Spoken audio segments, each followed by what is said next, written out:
Let's talk about the Sod's Law principle, also known as Murphy's Law. What this law states is that anything that can go wrong will go wrong. So, for example, let's say from a personal safety perspective, you're in some sort of verbal altercation with someone. Someone's asked you for money, you said no, whatever it is, and you're trying to calm it down. You think, do you know what? This person, they look a bit emaciated, probably some sort of drug addict. I'm pretty sure I could outrun them quite easily. So you think, do you know what? I'm not going to bother with this. It's clearly not going anywhere. And the only place it will go if I stand around and argue is physical. So you decide to turn and run. As you turn and run, you roll your ankle and you trip over and you're on the floor.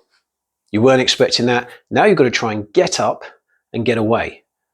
But what if that person suddenly jumps on you and starts trying to hit you? You've got to deal with that. So these are unexpected things you weren't planning on happening. Another situation could be that you're protecting yourself against someone. Firstly, it's a verbal thing, but then suddenly they take a shot first. Somehow you didn't see it coming.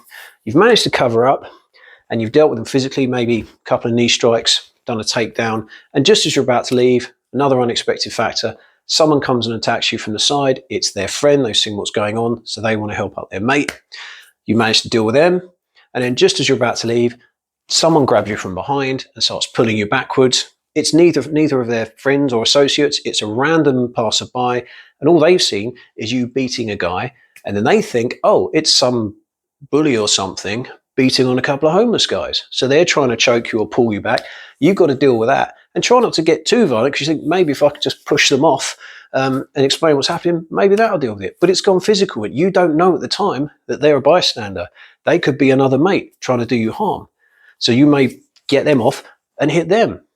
Then there's also all the repercussions of that.